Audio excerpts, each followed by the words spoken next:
A graça e a paz, meus queridos irmãos. Nós iniciamos mais um programa para a glória do nosso Deus. Nós vamos fazer a leitura do livro de Salmos 19, do verso 1 ao verso 6.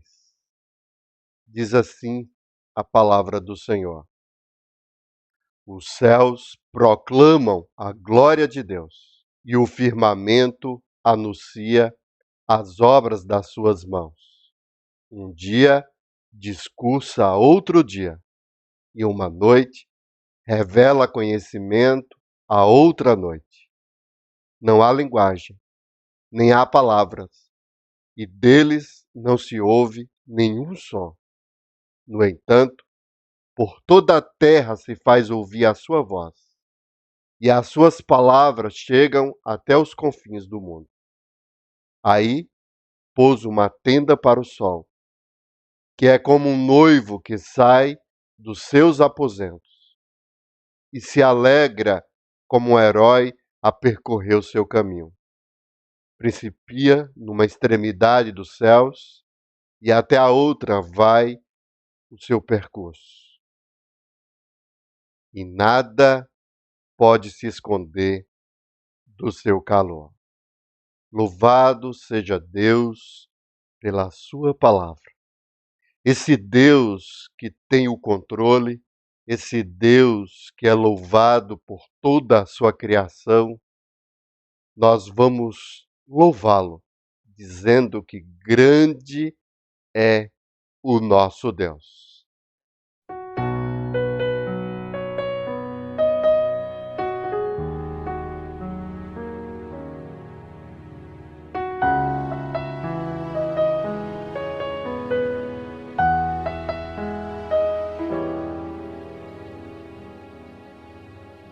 Grande é o Senhor e muito digno de louvor. Na cidade do nosso Deus, teu santo monte, a alegria de toda a terra.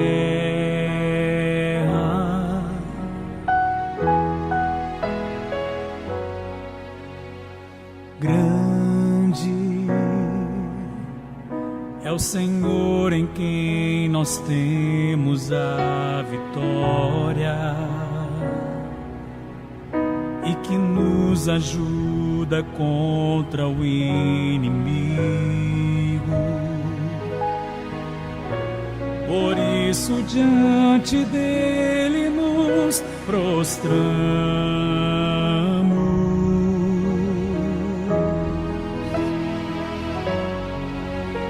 Queremos o teu nome engrandecer e agradecer-te por tua obra em nossas vidas. Confiamos em teu infinito amor, pois só tu és o Deus eterno sobre toda a terra e céu.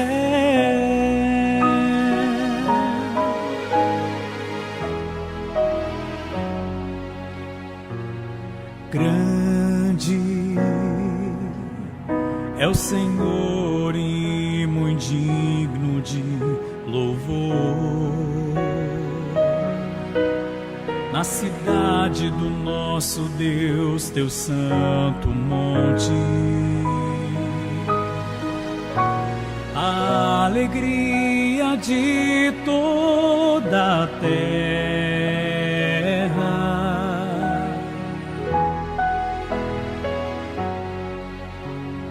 Grande é o Senhor em quem nós temos a vitória e que nos ajuda contra o inimigo. Por isso diante dele nos prostramos.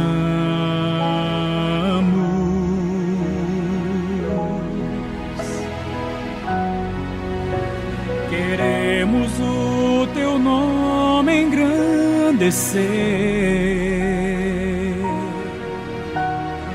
e agradecer-te por tua obra em nossas vidas. Confiamos em teu infinito amor, pois só tu és o Deus eterno sobre toda a terra e céu. Queremos o teu nome engrandecer e agradecer-te por tua obra em nossas vidas. Confiamos em teu infinito amor, pois só tu és o Deus eterno sobre toda a terra e céu. Pois só tu és o Deus eterno sobre toda a terra e céu.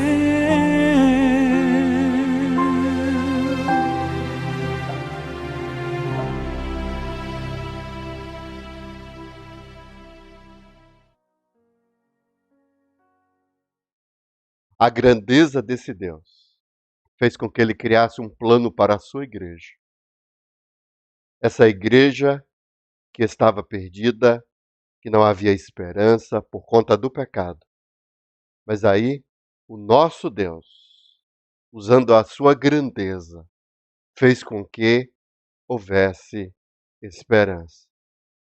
E o apóstolo Paulo, em Efésios, capítulo 4, versículo 1 ao 6, diz o seguinte: Por isso eu, o prisioneiro no Senhor, peço que vocês vivam de maneira digna da vocação a que foram chamados, com toda a humildade e mansidão, com longanimidade, suportando uns aos outros em amor, fazendo tudo para preservar a unidade do Espírito no vínculo da paz.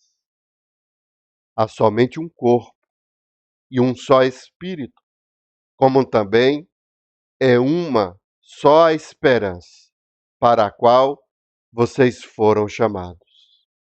Há um só Senhor, uma só fé, um só batismo, um só Deus e Pai de todos, o qual é sobre todos, age por meio de todos e está em todos.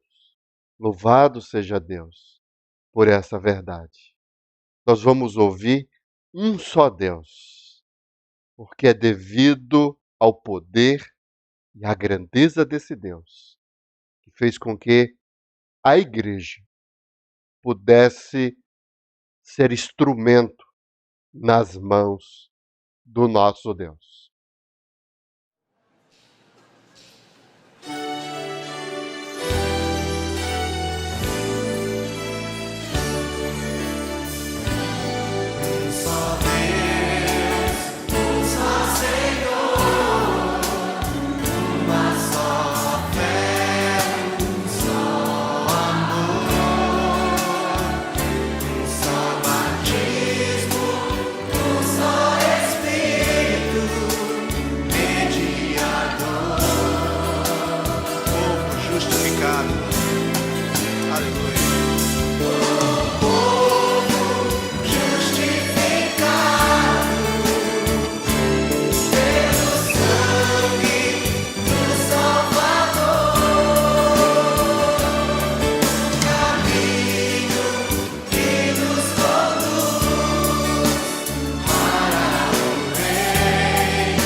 Nós vamos fazer a leitura do texto da nossa meditação desta noite. Segunda carta de Paulo a Timóteo, capítulo 3, do versículo 1 ao versículo 9. Diz assim a palavra do Senhor. Mas você precisa saber disso. Nos últimos dias sobrevirão tempos difíceis, pois os seres humanos serão egoístas, avarentos, orgulhosos, arrogantes, blasfemadores, desobedientes aos pais, ingratos, ímpios, sem afeição natural, implacáveis, caluniadores, sem domínio de si, cruéis, inimigos do bem, traidores, atrevidos, convencidos, mais amigos dos prazeres do que amigos de Deus, tendo forma de piedade, mas negando o poder dela.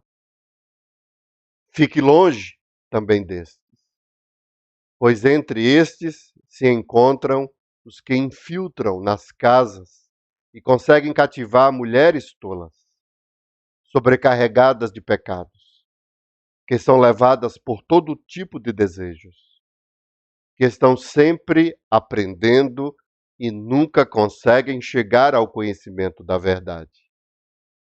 E do mesmo modo que Janes e Jambres resistiram a Moisés, também estes resistem à verdade.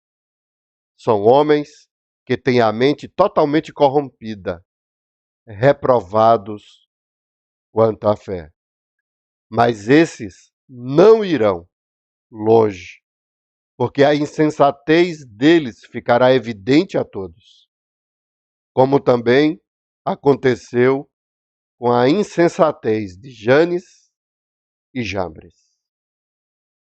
Nós vamos orar, nós vamos nos colocar diante do Senhor, pedindo para que o Senhor fale conosco através da sua palavra.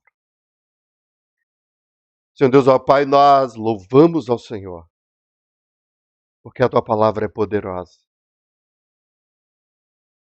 A tua palavra, ó Deus, tem resposta para tudo. É impressionante, ó Deus, como a tua palavra é atual.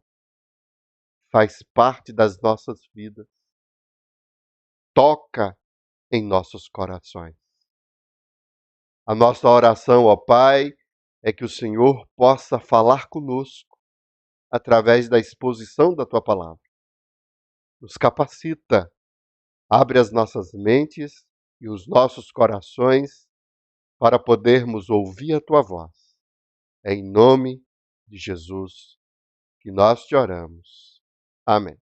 Quando eu tinha acabado de completar 18 anos, fui para o seminário. Lá ouvi um professor experiente usar a seguinte expressão: pastor bobinho.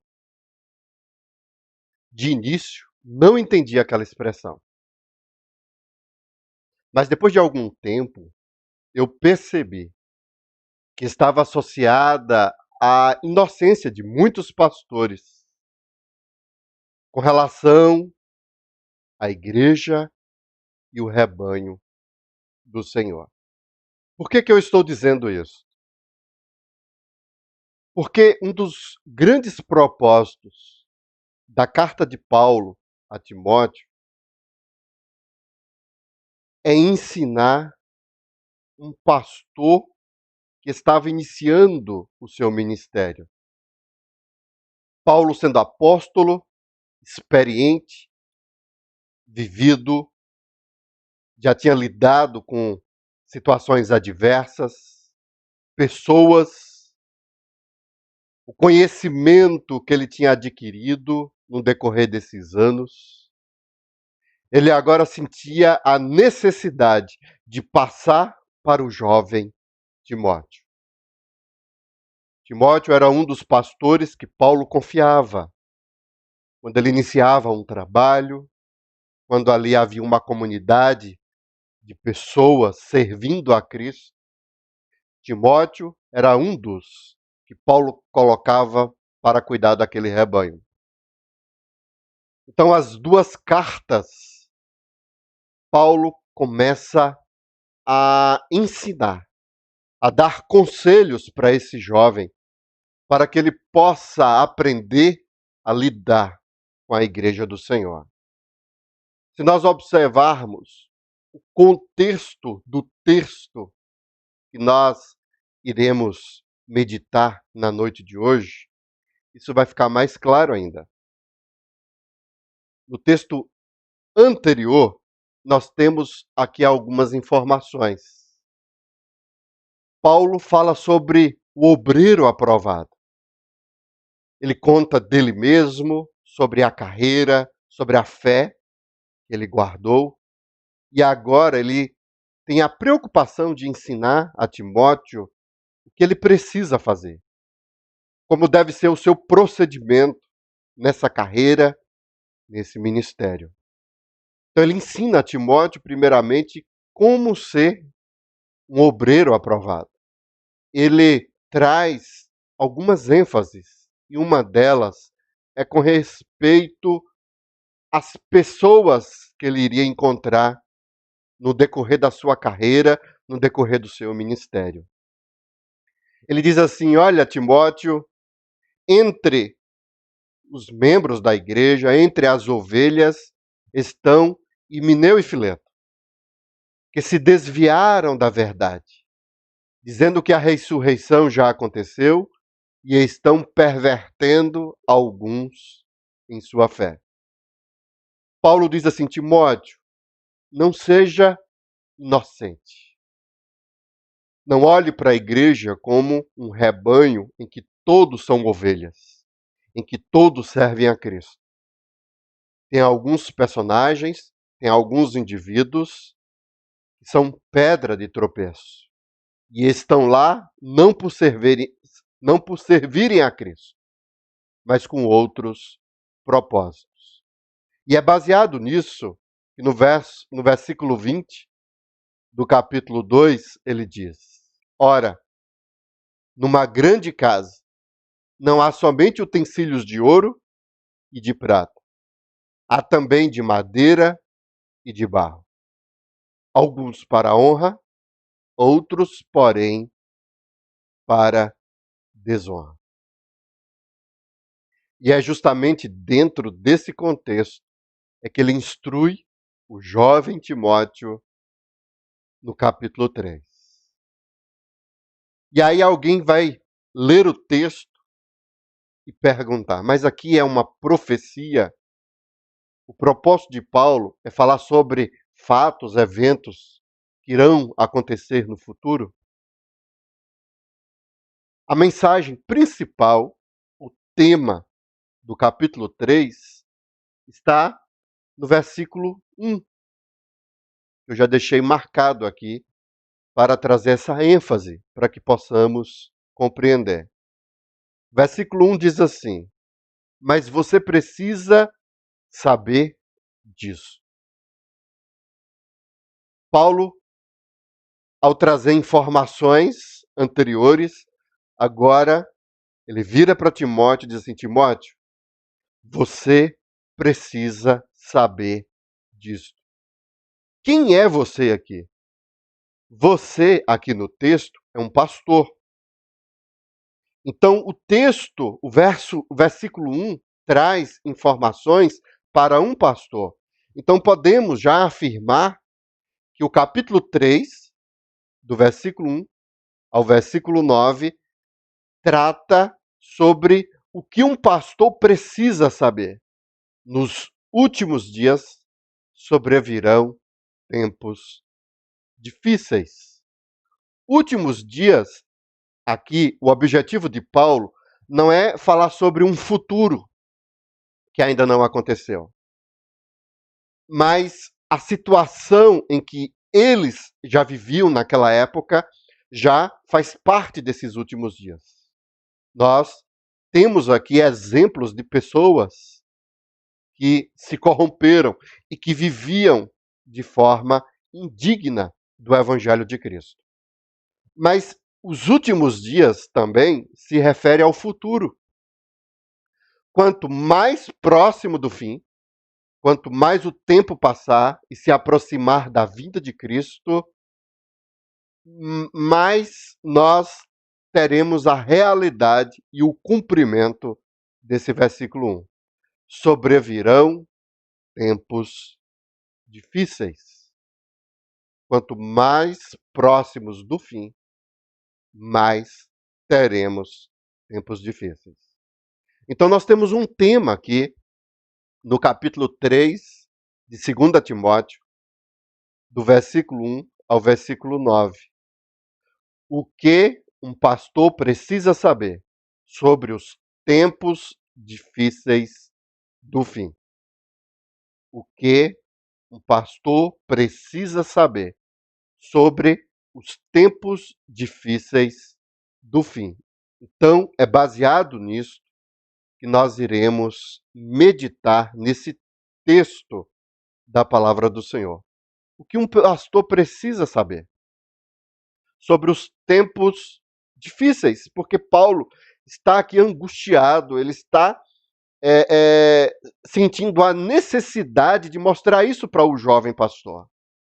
Porque quanto mais próximo do fim, pior as coisas ficarão. E a primeira coisa que o texto nos ensina é que um pastor precisa saber sobre como serão os seres humanos. Esta é a realidade do fim. Quanto mais próximo do fim, pior os homens serão. O texto vai abordar sobre isso. Paulo diz assim no versículo 2: pois os seres humanos serão. Isso não significa que eles ainda iam ser. No período de Paulo, de Timóteo, já era realidade. Essas características que ele aborda aqui, que ele expressa aqui, já fazia parte da igreja da época. Mas a ideia de Paulo, ao usar esse verbo no futuro, é de que as coisas ficarão piores. Os homens se tornarão cada vez mais. Essa é a ideia aqui do texto. Então, o que um pastor precisa saber sobre os tempos difíceis do fim? Que os homens serão. E a primeira palavra da lista é egoístas. Os homens serão egoístas. E não é por acaso que Paulo usa essa palavra aqui em primeiro lugar. O próprio Calvino, ao comentar sobre esse texto, ele mostra que o egoísmo é a raiz de todos os outros, de todas as outras características que vão vir após ela. Porque egoísmo é buscar agradar a si mesmo. Então Paulo diz para Timóteo, para esse jovem pastor: olha, Timóteo, os homens serão. Cada vez mais os homens buscarão agradar a si mesmo. E isto trará implicações sobre a natureza e sobre a vida das pessoas. E é justamente por conta desta definição é que vem as consequências disso. Os homens serão avarentos. Por quê? Porque quando eles começam a buscar agradar a si mesmo, eles passam a amar ao dinheiro. Os homens serão orgulhosos e arrogantes. Por quê? Porque quando eu começo a agradar a mim mesmo, automaticamente vem um desejo, uma vontade dentro de mim de ser superior em relação às outras pessoas. Orgulho e arrogância traz esse sentimento, esse desejo. Então eu começo a alimentar a minha natureza. Eu começo a alimentar o meu coração pecaminoso. Então, o meu propósito o lema da minha vida é agradar a mim mesmo. Automaticamente, as pessoas que estão ao meu redor não são importantes. Eu sou mais importante do que elas. O texto diz: os homens serão blasfemadores. O que significa isso? É quando nós falamos, nós ferimos ou prejudicamos alguém. A blasfêmia pode ser contra pessoas e pode ser também contra Deus. Então, a blasfêmia é um insulto, traz a ideia de insulto. Então, quando eu busco agradar a mim mesmo, e eu não me importo com as pessoas que estão ao meu redor, eu é que sou importante, eu é que venho em primeiro lugar, o propósito de falar não é servir nem a Deus e nem ao próximo, mas a mim mesmo. E é por isso que os homens se tornarão cada vez mais blasfemadores, desobedientes aos pais. É bem interessante esse termo aqui. O homem começa a buscar a si mesmo, agradar a si mesmo. E aqui envolve a questão de autoridade. A primeira autoridade que Deus coloca sobre as nossas vidas são os nossos pais. Então, o apóstolo Paulo diz assim: olha, Timóteo, você tome cuidado, porque quanto mais próximo do fim, haverá tempos difíceis. Porque os homens não vão obedecer aos pais, eles não vão se submeter a autoridades. Porque se eu não me submeto aos meus pais, eu não me submeto a autoridade nenhuma, inclusive do próprio Deus. A desobediência aos pais está associada a essa ingratidão. O fato de não se submeter faz com que eu não reconheça o sacrifício, não haja gratidão no meu coração. O fato de não ter gratidão, isso gera também um desejo de não mudar de vida, de não ter afeto por ninguém da minha própria família, e nem atitude alguma que revela perdão, que revela reconciliação com as pessoas. E isso faz com que as pessoas se tornem ímpias, sem afeição natural, implacáveis e caluniadoras. Isso traz o ódio dentro do coração. Isso revela os atos de crueldade e a todo instante lançam acusações umas contra as outras. O cerne de tudo isso é agradar a mim mesmo. Eu começo a me afastar do meu Deus, eu começo a me afastar dos seus mandamentos, que é amar ao próximo como a mim mesmo, e aí eu passo a ter características de depravação. Um coração corrompido, um coração dominado pela idolatria. Isso promove o próximo nome da lista, sem domínio de si mesmo. Eles não sabem se controlar. Eles são dominados pelas suas vontades, pelos seus desejos. O coração deles, o desejo deles, passa a governá-los. E aí nós temos a ideia de cruéis, inimigos do bem. Pessoas que não aceitam o juízo de Deus e passam e se tornam selvagens, ferozes e aborrecedores do bem. A consequência disso, traidores. E aqui a figura é de Judas Iscariotes. Atrevidos, convencidos, que traz a ideia de precipitados em suas atitudes e se consideram conhecedores de tudo. Eles não se submetem, eles não precisam de ninguém, eles não aceitam a ninguém. O desejo de agradar a si mesmo governa sobre eles, então eles ficam acima do bem e do mal. E de alguma forma, buscam ser o seu próprio Deus. O eu passa a governar sobre eles. É bem interessante todas essas palavras que são apresentadas dentro do texto. O egoísmo é o centro aqui, que governa o coração destas pessoas. Mas para que a gente possa entender esse conjunto de palavras e o sentido que Paulo quis mostrar para aquele jovem pastor Timóteo, eu gostaria de contar uma história que aconteceu. Uma tarde, o menino aproximou-se de sua mãe, que preparava o jantar, e entregou-lhe uma folha de papel com algo escrito. Depois que ela secou as mãos e tirou o avental, ela leu o bilhete que o menino tinha acabado de entregar para ela. Cortar a grama do jardim, R$ 3. Por limpar meu quarto essa semana, R$ 1. Por ir ao supermercado em seu lugar, R$ 2.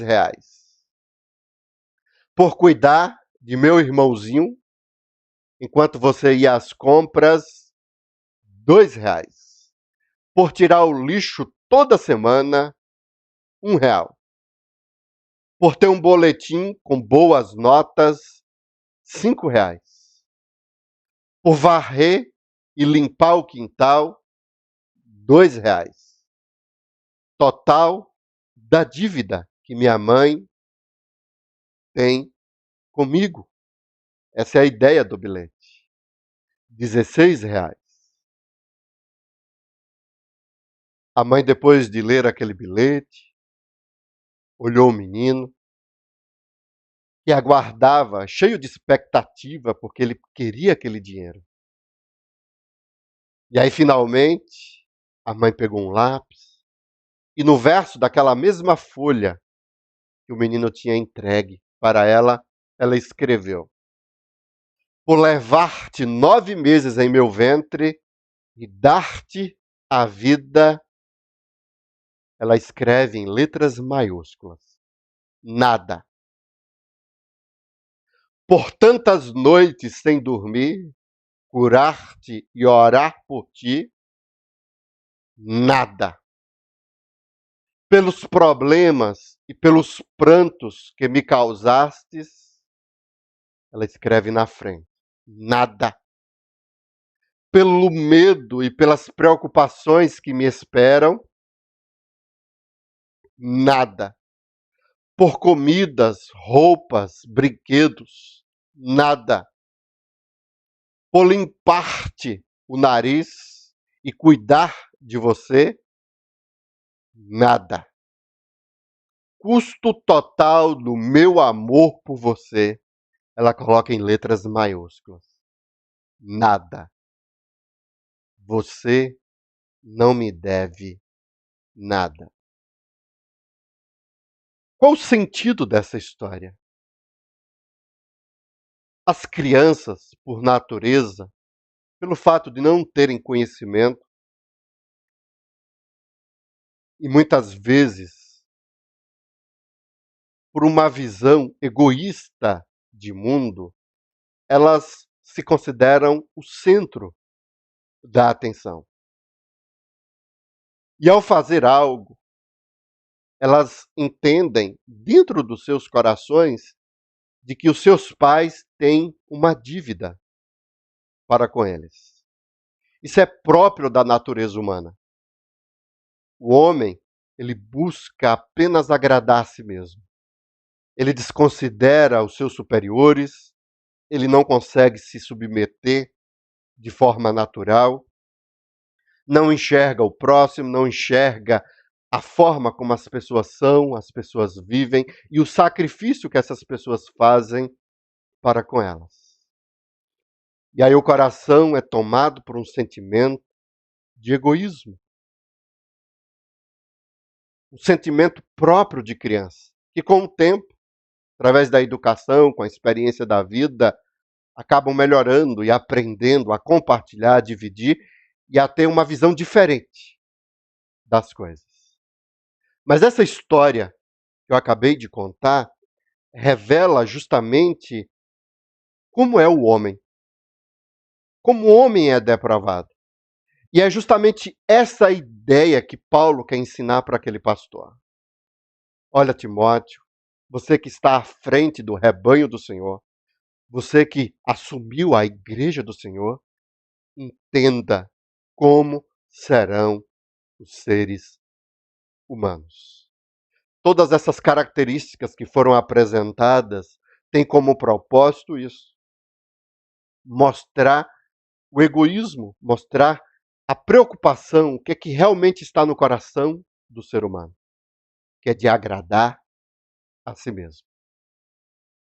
Isso fez com que os homens se tornassem depravados cada vez mais. Se esqueceram de Deus. Se esqueceram do próximo. E no coração desses homens só tem um único objetivo: eles mesmos. E é por isso que Paulo está preocupado para que Timóteo tenha esse conhecimento. Timóteo, nós pastoreamos seres humanos. Pessoas com uma natureza depravada, uma natureza caída, uma natureza que, na maior parte das vezes, só se preocupam com eles mesmos. Mas o texto, ele não termina por aí. E de propósito eu interrompi a lista, porque há um outro significado aqui dentro do texto. Porque o tema, o que um pastor precisa saber sobre os tempos difíceis do fim. Primeira coisa que Paulo ensina para Timóteo: como serão os seres humanos. E agora, a segunda coisa: como identificá-los na igreja. Essa é uma questão muito importante, porque primeiro Paulo fala sobre o homem natural, o homem normal, de uma forma geral, aqueles que estão fora da igreja de forma geral. Mas ao tratar sobre a lista, Paulo tem a preocupação de afunilar e de trazer esse assunto, esse tema, para dentro da igreja. E agora Paulo começa a ensinar aquele jovem pastor como identificar estes seres humanos dentro da igreja.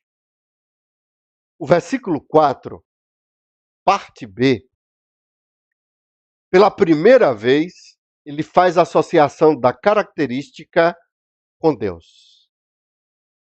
Porque o propósito, a partir de agora, desse momento aqui, é de trazer características de pessoas que estão dentro da igreja, que também estão dentro da igreja. E ele diz assim, olha, mais amigos dos prazeres do que amigos de Deus. Então, mais amigo dos prazeres do que de Deus. Então, são pessoas que buscam também ser amigos de Deus. Porque o homem incrédulo, o homem depravado, ele nem reconhece a Deus, ele nem serve a Deus. Mas agora, essa expressão que é usada tem como objetivo focar em pessoas específicas que estão dentro da igreja. Ele tem mais prazer, eles são mais amigos dos prazeres do que amigos de Deus.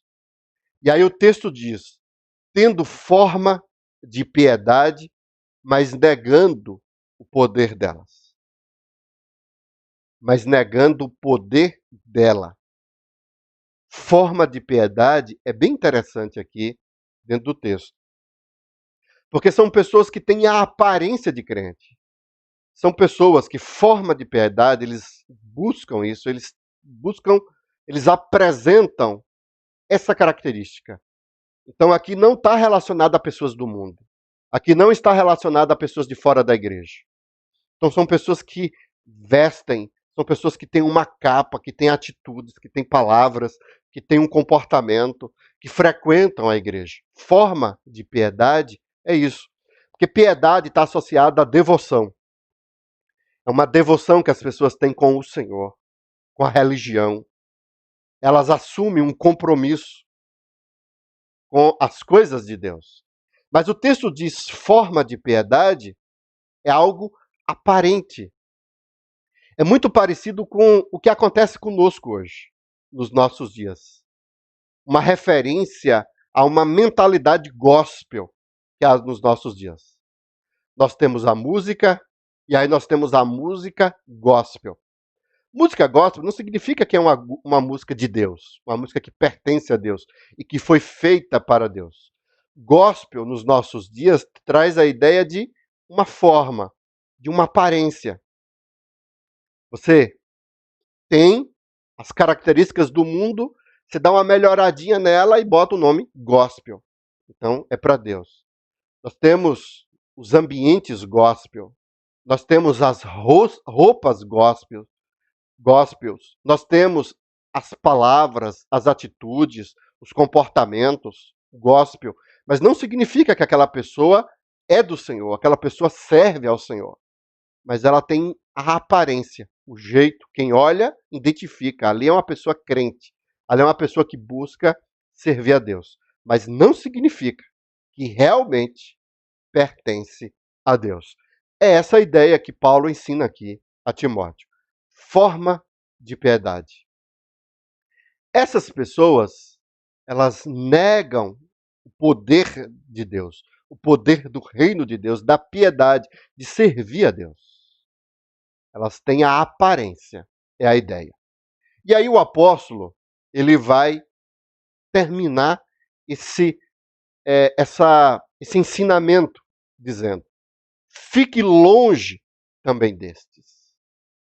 Olha, Timóteo, porque estas pessoas que estão infiltradas dentro da igreja, elas têm características que você precisa ficar atento. E aí ele diz o seguinte: pois entre estes se encontram os que infiltram nas casas e conseguem cativar mulheres tolas, sobrecarregadas de pecados, que são levadas por todo tipo de desejos. Isso é muito importante. Essa palavra aqui, desejo, dentro do texto. Paulo já começa a falar sobre mais amigo dos prazeres do que de Deus.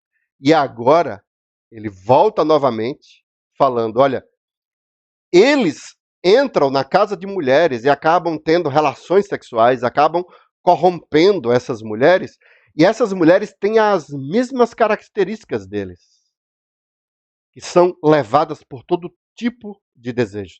Eles amam os desejos, eles são dominados por esses desejos, que estão sempre aprendendo e nunca conseguem chegar ao conhecimento da verdade. São pessoas que estão dentro da igreja, são pessoas que ouvem as mensagens, as pregações, buscam conhecer a palavra de Deus, então estão constantemente buscando aprender, mas nunca conseguem chegar ao conhecimento da verdade. E aí, o versículo 8 termina, ele fecha essa questão. Esses homens de dentro da igreja são homens que têm a mente totalmente corrompida, reprovados quanto à fé. Reprovados quanto à fé. Então, só tem fé pessoas aqui que estão dentro da igreja. Essa é a ideia que Paulo aborda dentro do texto. Então, diante desse quadro, Paulo passa a ensinar Timóteo. Timóteo, essas pessoas depravadas, elas se infiltraram dentro da igreja e elas fazem parte da igreja. Qual é a ideia central que foi apresentada nos versículos anteriores? São pessoas que amam a si mesmo. São pessoas que buscam agradar a si mesmo, porque a ênfase recai sobre o egoísmo. E agora Paulo diz assim, olha, Timóteo, com relação a essas pessoas e à igreja, você precisa ficar atento a uma característica que é revelada, que é apresentada aqui. São pessoas que são mais amigas dos prazeres. É muito forte isso daqui. Elas têm uma aparência, uma forma de piedade, elas buscam falar, ter ações, roupas, né, comportamentos de pessoas que estão dentro da igreja. Mas observe uma coisa. Quem estas pessoas amam mais? Porque nós vivemos uma época em que as pessoas abraçaram a concupiscência. Paulo não usa essa palavra aqui, mas esse texto, estas informações que foram passadas sobre essas pessoas, que Timóteo precisava se afastar, ficar longe delas, são pessoas que amam, pessoas que buscam a concupiscência, que é justamente um esforço em alcançar o prazer. São pessoas que têm os desejos apaixonados por aquilo que é proibido, por aquilo que é condenado pelo Senhor. Mas como eles amam mais o prazer do que a Deus, então eles passam por cima dos mandamentos e deixam de se submeter a Deus e deixam de praticar os mandamentos do Senhor. Porque o prazer é o Deus deles. Esse desejo, essa vontade de agradar a si mesmo passa a controlá-los. Sobre esse assunto, Jesus, ele já tinha nos alertado. Se nós lermos em Mateus capítulo 13, a partir do versículo 24, a parábola do joio, nós vamos entender isso. Porque ao relatar sobre esse fato, que dentro da igreja havia o trigo, mas também cresceu o joio junto. Alguém perguntou para o Senhor: o Senhor quer que a gente vá e arranque o joio? O dono da casa respondeu: não, porque ao separar o joio, vocês poderão arrancar também com ele o trigo. Deixem que cresçam juntos até a colheita. Porque o propósito da palavra do Senhor não é julgar e condenar esse tipo de pessoa. Mas Paulo está alertando a Timóteo sobre um comportamento, sobre uma ação de pessoas que estão dentro da igreja e que tem uma aparência de piedade, traz essa figura de joio que é muito parecido com o trigo, mas tenha cuidado em separar, em julgar, em ficar olhando para as pessoas. Mas Paulo revela aqui a natureza, revela o que é que está no coração dessas pessoas. Eu ouvi uma história sobre uma pessoa que tinha contratado uma secretária. E aí ele diz o seguinte: olha, nós chamamos a secretária e pedimos para ela café. E atenciosamente a secretária perguntou para aquele homem: açúcar ou adoçante? As pessoas responderam: com adoçante.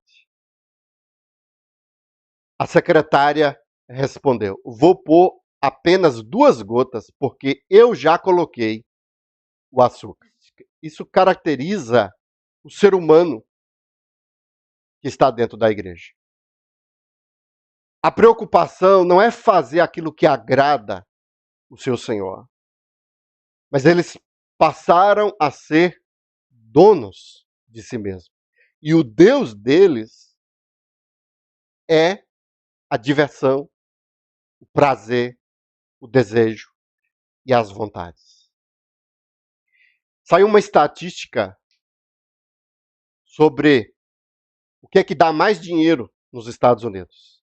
E para surpresa de muitos, o consumo de pornografia passou a dar mais lucro do que todo o rendimento de fast food e de materiais esportivos nos Estados Unidos. a busca pelo prazer se tornou tão desenfreada. As pessoas, a todo instante, buscam ter prazer, ter satisfação. E o coração dessas pessoas passaram a ser governados por isso. E elas passaram a adorar o prazer como um Deus. É o hedonismo moderno dos nossos dias. Isso é um grande problema. Porque as pessoas, elas não estão preocupadas em saber o que Deus quer, qual a vontade do Senhor e o que é que eu preciso fazer para agradar o meu Senhor. O foco das pessoas que estão dentro da igreja é o que é melhor para mim. O que é que vai trazer mais prazer? O que é que vai trazer mais satisfação? O que é que vai mexer comigo? As mensagens que vão me emocionar. As mensagens que vão me favorecer. As mensagens que vão me alegrar. As pessoas acabaram se perdendo no desejo e no prazer. Então Paulo chama a atenção de Timóteo. Timóteo, cuidado. Essa questão do prazer e do desejo é tão cruel, é uma questão assim tão absurda, que ele diz, olha, tem pessoas dentro da igreja que vão começar a visitar as irmãs da igreja e vão seduzi-las. E elas vão também cair, porque o que governa os seus corações não é o Senhor, é o desejo e o prazer delas. Só que Paulo, ele encerra o texto a partir do versículo 8, ele, ao falar sobre o que um pastor precisa saber sobre os tempos difíceis do fim, primeiro ele nos ensina como serão seres humanos, segundo, como identificá-los na igreja, e por fim, o que acontecerá com esses membros da igreja. E aí ele traz uma figura, no versículo 8, que é pouco conhecida nos nossos dias. 2 Timóteo, capítulo 3, versículo 8, diz assim, e do mesmo modo que Janes e Jambres resistiram a Moisés, também estes resistem à verdade. São homens que têm a mente totalmente corrompida, reprovados quanto à fé. Mas esses não irão longe, porque a insensatez deles ficará evidente a todos, como também aconteceu com a insensatez de Janes e Jambres. Isso é bem interessante aqui no texto. Para entendermos o que Paulo quis ensinar ao jovem pastor Timóteo, nós precisamos entender sobre esses Janes e Jambres. O texto revela que foram pessoas que corromperam o povo de Deus, que estavam infiltrados dentro da igreja, mas não são pessoas verdadeiramente servas de Deus. Mas que nomes são esses que nós nunca vimos nas Escrituras? Aqui nós temos a tradição judaica sendo apresentada aqui no texto de Paulo. Esses nomes, Janes e Jambres, são considerados os magos de Faraó lá no Egito. Por isso que o texto coloca esses dois que se rebelaram contra Moisés. Porque no momento em que Moisés estava diante de Faraó, mostrando o poder de Deus, jogava a vara virava cobra, os magos também do Egito faziam a mesma coisa. Então esses Janes e Jambres, pela tradição judaica, eram um desses magos, eram dois daqueles magos que se apresentaram lá no Egito. Existem duas explicações para Paulo usar essa figura, esses dois nomes aqui no texto. Traz a ideia de enganadores, porque Janes e Jambres tentou enganar, e por isso há uma comparação com os opositores de Paulo, que Paulo tinha. No texto anterior, Paulo tinha colocado aqui, que pregavam uma doutrina estranha, uma doutrina contrária à doutrina do apóstolo. Então, Paulo faz essa associação, Janes e Jambres, fala assim, olha, Timóteo, essa é uma realidade, vai acontecer muitas pessoas dentro da igreja se levantando contra, para enganar, para deturpar. Da mesma forma desses dois, tem outros personagens também dentro da igreja que fazem isso também comigo. Mas tem uma segunda explicação que eu acho que é fantástica. E essa explicação faz parte justamente dessa tradição judaica, que afirma que esses dois magos, Janes e Jambres, eles fingiram uma conversão à religião judaica. E a tradição judaica diz que, quando eles viram que não podiam impedir o êxito de Israel no Egito, eles se uniram à multidão que marchava para o deserto. Mais tarde, isso conforme a tradição judaica, eles foram um dos que induziram o povo a fazer o bezerro de ouro para adorá-lo lá no deserto. Então, Paulo aqui cita dois nomes que estão presentes dentro da tradição judaica. É bem interessante isso. E eu gosto muito dessa segunda explicação, porque o texto traz a ideia não apenas de enganadores fazendo uma comparação com opositores de Paulo, mas o texto mostra de pessoas que acabaram fingindo, simulando essa forma de piedade que é colocada dentro do texto. Eles são reprovados com relação à sua fé, são os termos que são usados. Então, pessoas que estavam lá e acabaram se infiltrando no meio do povo de Deus, no meio da igreja. Então, essa segunda explicação é bem interessante aqui, dentro das palavras que são apresentadas no texto. E aí isso cria uma força, isso fica muito forte, a forma como Paulo ensina a Timóteo. Porque a ideia agora do versículo 8, do versículo 9, é mostrar o que é que vai acontecer com esses membros da igreja.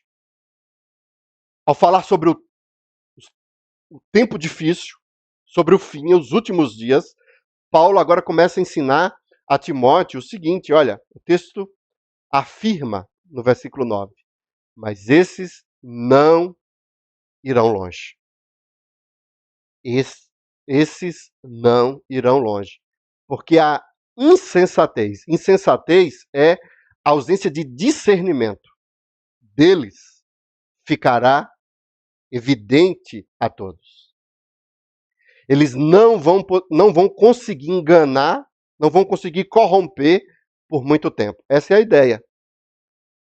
Como também aconteceu com a insensatez de Janes e Jambres, que em algum momento eles revelaram isso, eles mostraram o que é que estava no coração deles, foram um dos que influenciaram o povo a fazer o bezerro de ouro. Muito interessante essa explicação de Paulo. Eles não vão enganar por muito tempo. A insensatez, a ausência de discernimento deles, em um determinado momento, vai ficar evidente a todos. Isso me faz lembrar de uma história. Uma vez, um homem que discutia todos os dias com a sua mulher, pelas razões das mais banais possível, e de vez em quando até batia nela. Mas quase ninguém da igreja sabia disso. Certo domingo, convidaram esse sujeito para pregar na igreja. E ele falou justamente sobre o comportamento do homem cristão no lar. E ilustrou o seu sermão com belíssimas experiências que ele tinha tido dentro de sua casa. Na saída da igreja, um dos seus filhos comentou com seus colegas: filmes de ficção eu já assisti a vários. Mas sermão de ficção é a primeira vez. Principalmente com meu pai no papel principal. Essa é a realidade das nossas igrejas. Os crentes, os membros da igreja, muitas vezes vivem uma mentira. Eles têm a aparência de piedade, Eles estão dentro da igreja, buscam viver de acordo com o princípio do Senhor. E as pessoas que estão à volta, por não conhecer o coração, não conhecer o íntimo das pessoas, olham e acreditam que ali está um servo de Deus, ali está uma serva de Deus. Mas só Deus conhece o coração das pessoas. O que o apóstolo Paulo está ensinando para Timóteo é: Timóteo, não fique preocupado em ficar julgando, separando o joio do trigo. Porque o próprio Deus vai tratar de fazer com que esses personagens apareçam. A insensatez deles ficará evidente. Todos conhecerão, todos saberão sobre o que há no coração deles. Essa é a ideia. Paulo, ele conforta Timóteo. Porque nós não somos Deus. Nós, pastores, nós não podemos julgar, nós não podemos mostrar quem é quem, identificar quem é quem. Paulo revela e mostra a natureza humana, a depravação. E ele revela que dentro da igreja muitas pessoas são governadas, acabam tendo como seu Deus o prazer, o desejo. Mas ele diz o seguinte: olha, Timóteo, não se preocupe com isso. Esse não é papel do pastor fazer. O próprio Deus, no tempo certo, vai revelar quem é quem. Da mesma forma que fez com Jambes e Jambres, ele fará com essas pessoas dentro da igreja. E eu gostaria de concluir dizendo: depois de quase 20 anos como pastor, eu já vi de tudo na igreja. É difícil hoje algo me escandalizar dentro da igreja. Porque com o tempo, a experiência que eu adquiri servindo a Deus e tratando de pessoas, eu pude enxergar isso que Paulo está ensinando a Timóteo. A depravação do ser humano. Como o homem é depravado. Paulo, ele ensina a Timóteo a observar os amantes do prazer. As pessoas que são dominadas, governadas por esse prazer. E aí, diante desse texto, me fez refletir sobre a situação atual da igreja. Eu quero pegar esse conhecimento de Paulo e aplicar para nós hoje. Porque a pandemia parece ser uma situação criada por Deus. Para fazer justamente isso que Paulo ensinou a Timóteo sobre revelar a insensatez. Todos conhecerão, todos ficará evidente para todos essa insensatez. E parece que Deus cria situações adversas para que essa insensatez venha a se manifestar no meio do povo de Deus. Os verdadeiros filhos, eles não mudam diante da adversidade. Os verdadeiros filhos de Deus, eles continuam podendo servir a Deus. Eles podem tudo daquele que fortalece a vida deles. Mas é no momento de crise, é no momento de adversidade, é no momento em que nós saímos do nosso conforto, quando é nos tirado o prazer, é nos tirado o desejo, essa coisa que nos agrada, é que começa a ser revelado a insensatez de muitas pessoas dentro da igreja. Por que eu estou dizendo isso, meus irmãos? Meus irmãos, algumas pessoas, ao revelarem sobre o desejo de voltarem a terem cultos presenciais na igreja, ficaram preocupadas. Pastor, nós precisamos criar uma lista.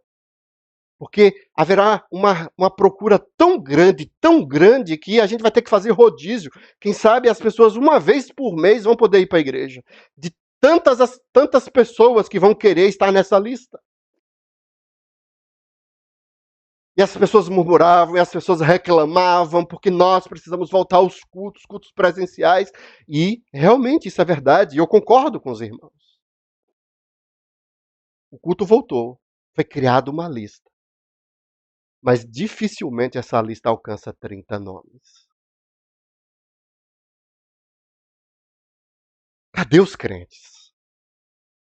Cadê as pessoas que querem servir a Deus, que querem fazer a vontade de Deus? Foi sobre isso que Paulo alertou ao jovem pastor Timóteo. Timóteo, não se iluda com a igreja. Os homens serão amantes do prazer, os homens serão egoístas, os homens serão depravados. O coração dos homens só busca a satisfação pessoal. E eles vão se infiltrar dentro da igreja. Não fique iludido em ver os bancos lotados, a igreja lotada, cheia de membros, cheia de crentes.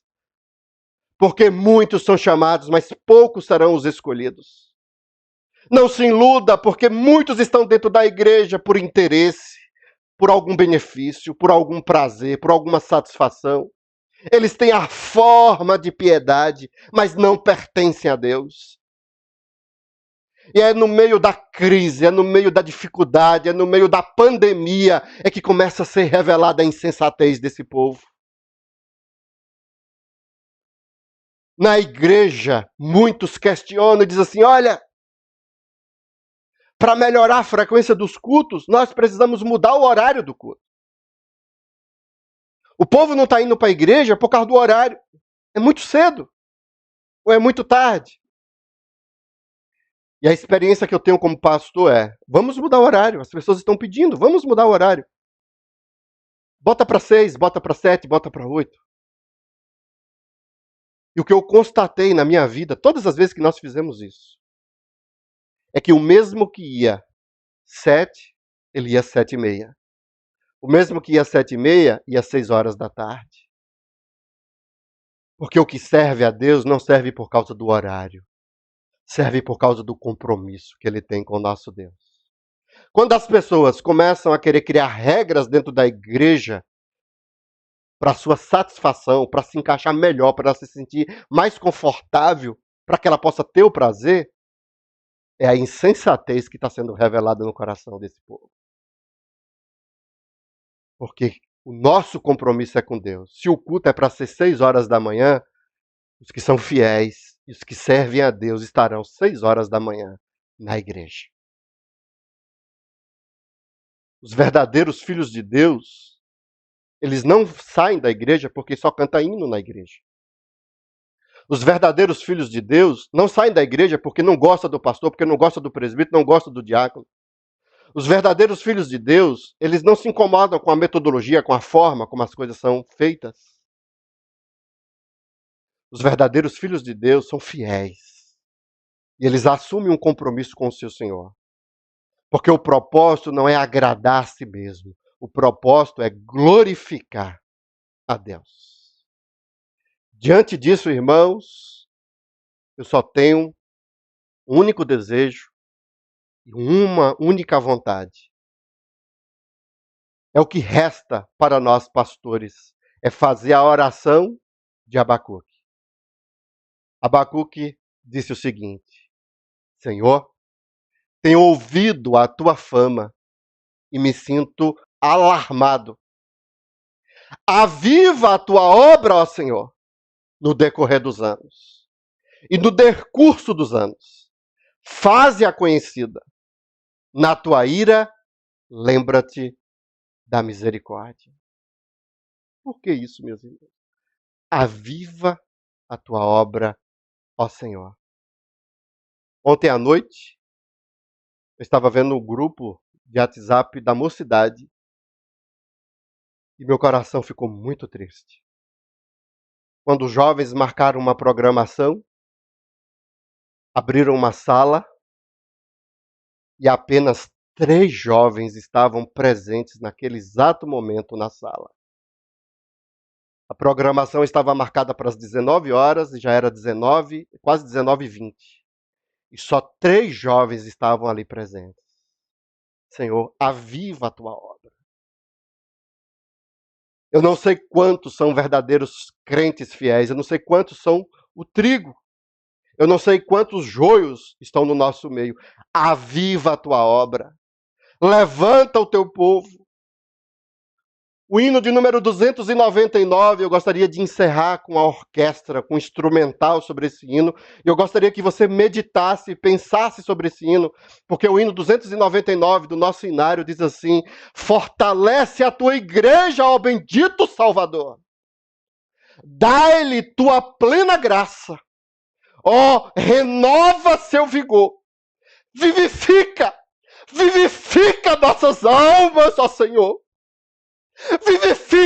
Vivifica nossas almas, ó Senhor. Que Deus possa tocar no teu coração. E que independente da circunstância, da pandemia, que nós possamos servir ao nosso Deus para glorificá-lo. Para que o nosso desejo, o nosso prazer fique em segundo plano. E que Deus seja glorificado através do seu povo.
Senhor Deus, ó Pai,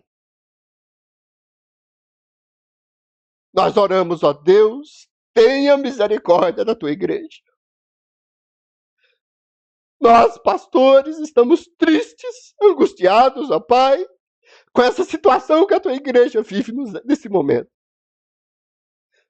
Muitas vezes, ó Deus, nós não conseguimos fazer o que nós queremos, devido à nossa incapacidade, devido, ó Deus, à nossa fragilidade.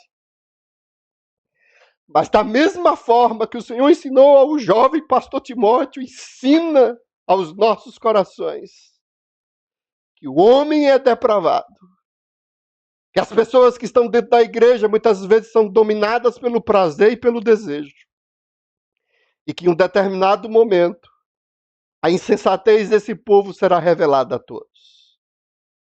Aviva, ó Pai, a tua obra, levanta o teu povo que já não assiste mais os cultos online, o teu povo que já não mais ora, participa das orações, o teu povo que não vai mais para a igreja porque não pode, porque é risco, mas vão para a praia, mas vão para o shopping, mas vão para o comércio, mas vão passear, vão se divertir. Pode fazer tudo, menos ir para a igreja. Tenha misericórdia de nós. Aviva, Senhor, a tua obra. Aviva, Senhor, a tua igreja. Porque se o Senhor não agir, nós não temos o que fazer. É em nome de Jesus que nós te oramos. Amém. Que o Senhor possa te dar uma semana de paz, uma semana de bênção e principalmente de consciência. O nosso objetivo é servir e agradar o nosso Deus.